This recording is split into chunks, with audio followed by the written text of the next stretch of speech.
So, isang mapagpalang araw sa ating lahat. Ako po si Sarina Espaloma at ilalahad nilutunan para sa daily devotion na pinamagatang Sin and Suffering.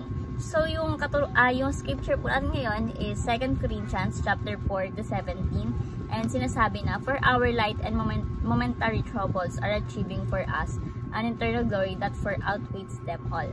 Tagalog, sapagkat inihahanda tayo nitong magaan at panandaliang kapighatian para sa walang hanggan at di masukat na kaluwalhatian.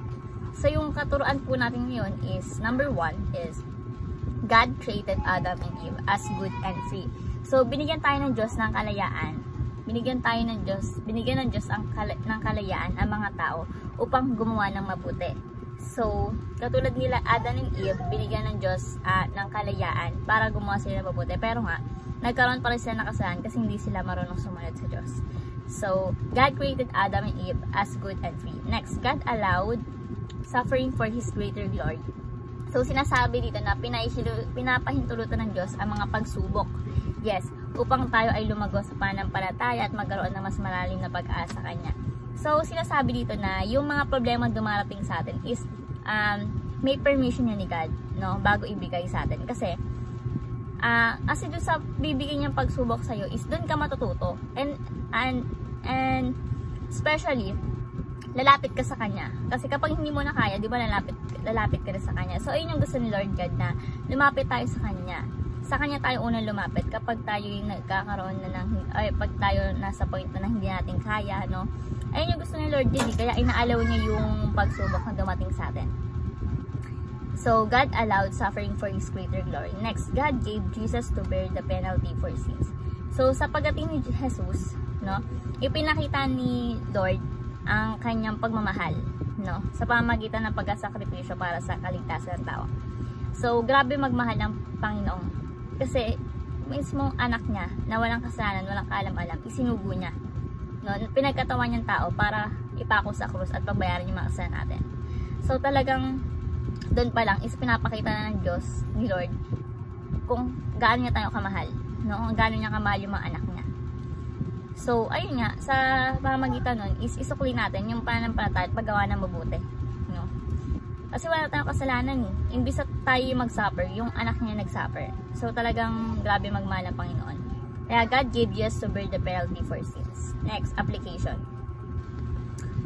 Trust in God's higher purpose despite misery. So, sinasabi ito na kahit mahirap, mahalaga magtiwala tayo na may magandang plano at may mabuting plano ang Panginoong Diyos.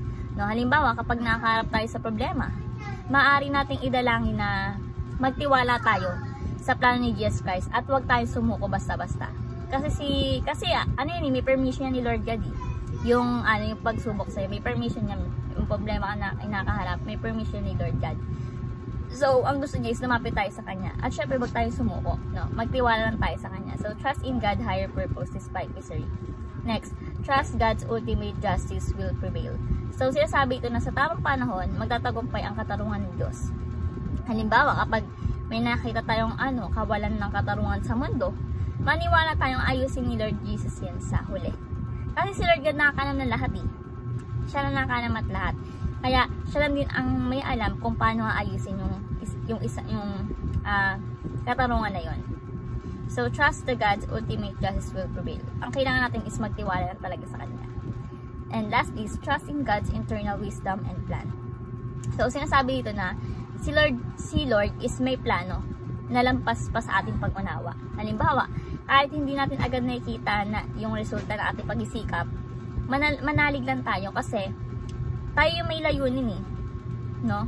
Manalig lang tayo kay Lord Jesus Christ at kay Lord na tayo na may layunin ang Diyos sa lahat ng bagay. So, sa lahat ng bagay is may layunin ng Diyos. Kaya dapat tayo magtiwala lang sa Kanya. So, let's trust in God's internal wisdom and plan. So, ayun po yung natutunan sa daily devotion na matutunan kayo, may share sa iba, at syempre ma-apply sa ating buhay. So, thank you po sa pakikinig at God bless po sa ating lahat.